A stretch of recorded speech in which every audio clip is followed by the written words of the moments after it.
పేదవారికి న్యాయంగా నీతివంతంగా వారికి కావాల్సిన అవసరాలను తీర్చడానికి ఈ ప్రభుత్వం ఉందని మీ ద్వారా వారందరికీ కూడా తెలియజేస్తా ఉన్నాం.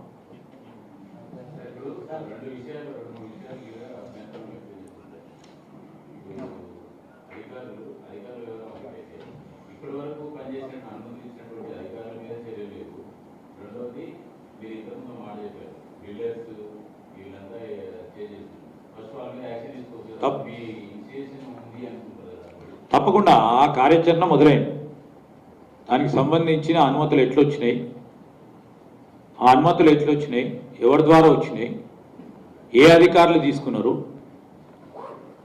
ఏ సంస్థలకు ఇచ్చిండ్రు, ఆ సంస్థ నిర్మాణాలు ఎవరు చేసిండ్రు, చేసి వీళ్ళందరినీ బాధపెట్టింది ఎవరు, ఈరోజు వారి పైన కూడా తప్పకుండా చర్య తీసుకోవటం జరుగుతుంది.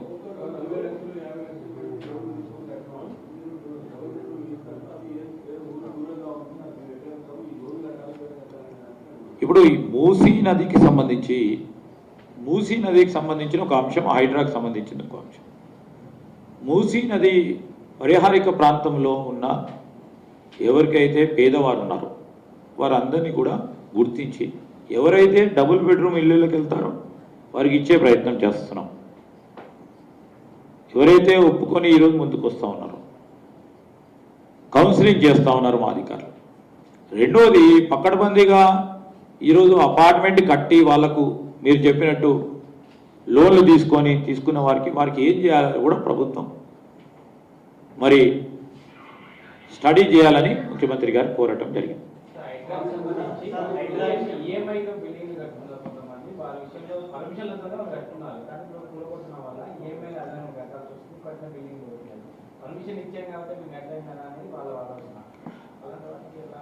ఆ పర్మిషన్లు ఎవరిచ్చిండ్రు, వారి పరంగా ఏమి యాక్షన్ తీసుకోవాలి, ఎవరు బిల్డర్ ఇచ్చిండ్రు, బిల్డర్ పరంగా ఆ పర్మిషన్ ఇచ్చిన అధికారి వాళ్ళకి ఏ విధంగా న్యాయం చేయాలని అది కూడా ఆలోచన చేస్తుంది. తప్పకుండా చేయాలి. వాళ్ళు తప్పుడు పేపర్లతోని తప్పుడు పర్మిషన్లు ఇచ్చిన అధికారి కానీ వారి సంబంధించి వారికి తప్పకుండా వారికి ఆన్సర్ చెప్పాలి. ప్రభుత్వం ఇంకో పక్షాన మానవీయ దృక్పథంతో ఏ విధంగా వీరి అవసరాలను తీర్చే ప్రయత్నం చేయాలో ఒక పక్షాన ఆలోచన చేస్తాం.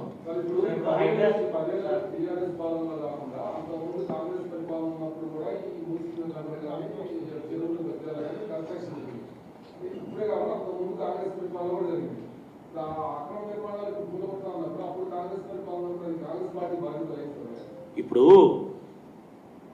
ప్రభుత్వము ఎప్పుడు నేను ఈ ప్రభుత్వం ఆ ప్రభుత్వం అని చెప్పలా, అనేక సంవత్సరాలుగా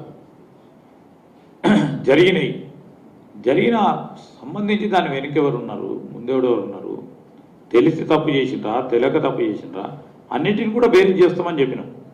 ఈ ప్రభుత్వం అంటే ఇప్పుడు అప్పుడెప్పుడో చేయలేదని ఇప్పుడు చేయకుండా ఉండమంటారా?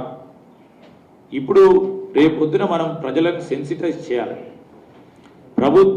ప్రజల పక్షాన నిలబడి ఈరోజు మూసీ నది ప్రక్కనున్న ఏ ప్రాంతానికైనా వెళ్ళండి, దుర్వాసన,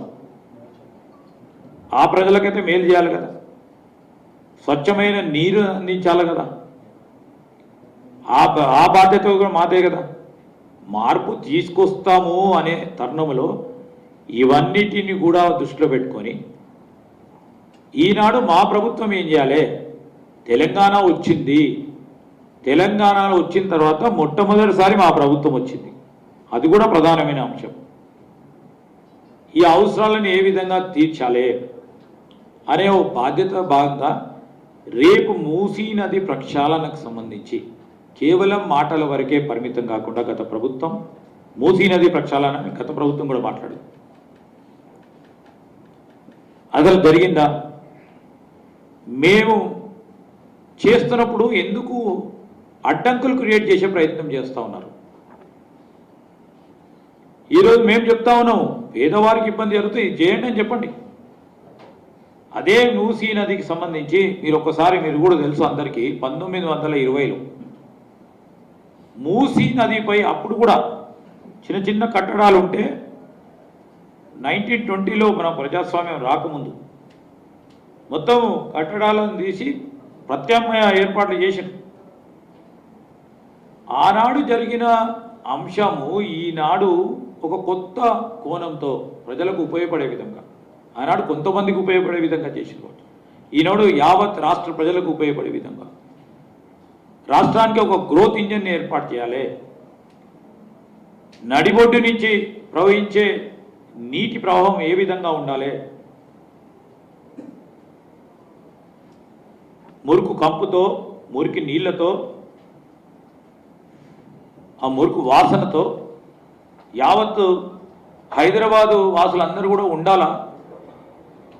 లేకుంటే మేము చెప్తాను, తెలుసో తెలియకో ఆ పరిహారిక ప్రాంతంలో ఉంటున్న ప్రజానికానికి, ప్రత్యేకించి పేదవారికి ఏ విధంగా వారికి అండగా నిలబడాలనే ఆలోచనతో తప్పకుండా ఒక మానవీయ దృక్పథంతో ఏం చేయాలో అది ఖచ్చితంగా వారికి అండగా ఉంటూ తప్పకుండా చేస్తాము.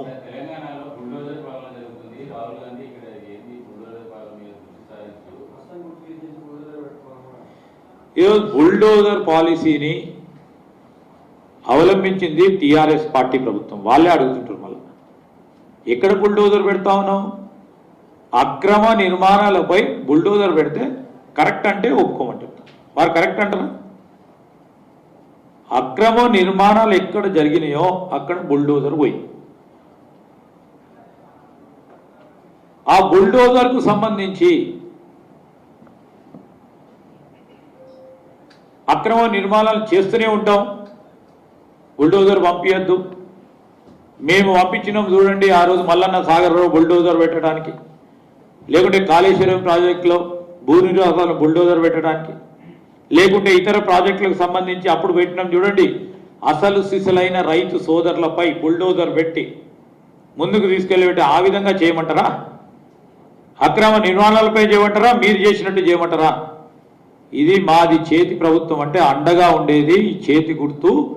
ఖచ్చితంగా కూడా ఈ పక్షాన పోతాం. మేము పేదలకు అండగా ఉంటాం.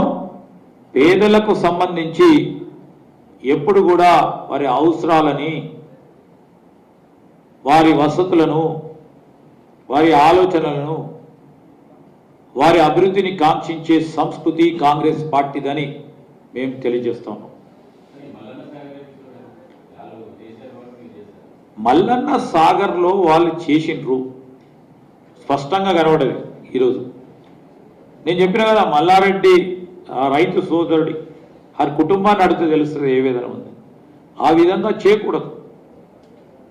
ఆ విధంగా వాళ్ళు చేసి ఈరోజు మళ్ళీ ఇక్కడికి వచ్చి ఈ విధంగా తేయడం సరికాదు. మేము ఖచ్చితంగా ఖండిస్తా ఉన్నాం. మేమేం చెప్తా ఉన్నాం, ఆ రోజు వాళ్ళను మేము మల్లన్న సాగర్ పోదలుచుకున్నారు. ఇప్పుడు దామోదర్ రాజ నరసింహ గారు ఉన్నారు. మల్లన్న సాగర్ రైతులకు సంబంధించి ప్రతినిత్యం పోరాడిన వ్యక్తి, అక్కడ ఆ ప్రాంతానికి సంబంధించి ప్రతి అంశంలో పోరాడిన వ్యక్తి. ఆనాడు ఉత్తమ్ కుమార్ రెడ్డి పిసిసి అధ్యక్షులుగా ఉన్నప్పుడు, పిసిసి అధ్యక్షుడిగా పోరాటంలో ఉన్నప్పుడు అక్కడికి వెళ్దామంటే పర్మిషన్ ఇవ్వలే. రేవంత్ రెడ్డి గారు పోయి మీకు అండగా నిలబడతామంటే అరెస్ట్ చేసిండు.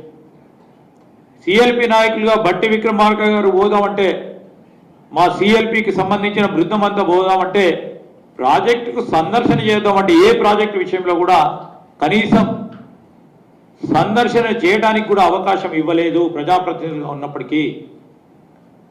మా ప్రజాపాలనలో ఈరోజు ప్రతిపక్షాలకు సంబంధించి ఎవరైనా కుటుంబ సభ్యులు పక్షాన ఎవరైనా పోయి ఏ ప్రాంతానికని వెళ్ళి మీరు మాట్లాడదాలు అనుకుంటే ఎప్పుడైనా మేము పర్మిషన్ ఇవ్వకుండా ఉన్నామా? పోలీసులను ఉపయోగించుకొని అడ్డుకున్నామా? ఈరోజు ప్రతిపక్షాలు దీనికి జవాబు చెప్పాలి. ఈరోజు ప్రజాపాలనలో ఈ విధంగా అందరికీ అవకాశం ఇచ్చి ప్రజాస్వామికమైన స్ఫూర్తితో ముందుకు తీసుకెళ్తా ఉంటే బురద జల్లే కార్యక్రమం, ప్రజలను రెచ్చగొట్టే ప్రయత్నం, వీరందరి విషయంలో ప్రజలు అప్రమత్తంగా ఉండాలని ఒక సూచన చేస్తా ఉన్నాం.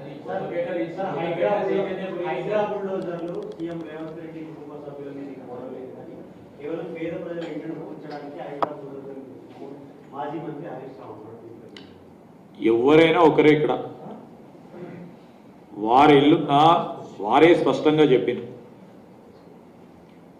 నోటీస్ ఇచ్చిండ్రు. అందరికీ నోటీస్ ఇచ్చినట్టే వారికి కూడా నోటీస్ ఇచ్చారు. వారికి ఏమి ప్రత్యేకంగా ఇవ్వలేదు. ఈరోజు మేము చెప్తా ఉన్నాం, ఎక్కడ ఒక్కటి తర్వాత ఒకటి ప్రణాళిక కార్యక్రమం చేపడతా ఉన్నారు. ఫస్ట్ మూసీ నదికి సంబంధించి మూసీ నది ఒక సంస్థ ఒకటి ప్రయత్నం చేస్తూ ఉంది. హైడ్రాకు సంబంధించి నీటి జలాశయాలు కానీ నీటి ప్రవాహానికి అడ్డొచ్చే మొదటి ఏమున్నాయో అవిటిని గూగులగొట్టే కార్యక్రమం చేస్తూ ఉన్నారు. ఒకటి తర్వాత ఒకటి అన్నిటిని కూడా తప్పకుండా చేయటం జరుగుతుంది. వారి సోదరుడు కూడా స్పష్టంగా చెప్పిండ్రు, నాది అక్రమం అయితే కూలగొట్టండి అని చెప్పిండు. స్పష్టంగా పత్రికా ముఖంగా చెప్పిండ్రు.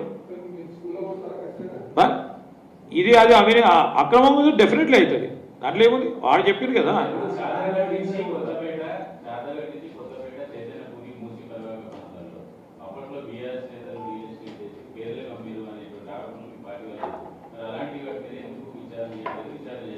డెఫినెట్లీ అన్నిటి మీద చేస్తారండి, అన్నిటి మీద విచారణ చేస్తారు. ఈరోజు చట్టానికి వ్యతిరేకంగా ఏ అంశానికి విషయంలో కానీ మేము ఎవరిపైన వ్యక్తిగత కక్షలకు వెళ్తలేము. ఒక సిస్టమ్ని ఏర్పాటు చేయాలి. సిస్టమ్ అంతా డిస్మాంటిల్ అయిపోయింది 9 సంవత్సరాలుగా. ఏ వ్యవస్థ చూడండి అది డిస్మాంటిల్ అయింది. సిస్టమ్ని వ్యవస్థలను పునర్నిర్మాణం చేయాలి.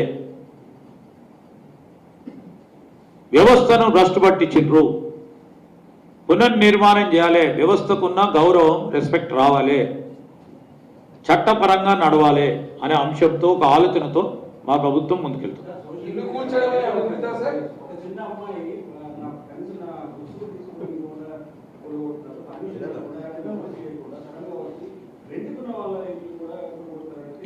నేను చెప్పిన కదా, కొన్ని సందర్భాల్లో కింద స్థాయి అధికారులు అతి ఉత్సాహంతో ఎక్కడైనా ఇట్లాంటి పొరపాట్లు చేస్తే వారిపైన చర్యలు తీసుకుంటాం.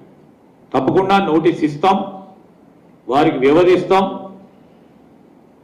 వారు తెలియకుండా కొంతమంది మోసపూరితమైన పేపర్లు సృష్టించి చేస్తే వారికి వ్యవధిస్తాం, వారికి తెలియజేస్తాం, కౌన్సిలింగ్ చేస్తాం. ఆ ఆలోచన పరంగానే ముందుకెళ్తాం. సార్ మార్పు రావాలి అని అన్నారు, అంటే మార్పు రావాలని చెప్పేసి కాంగ్రెస్ నేతలు అన్నారు, కానీ పేదలు ఎందుకు కూర్చునే మార్పు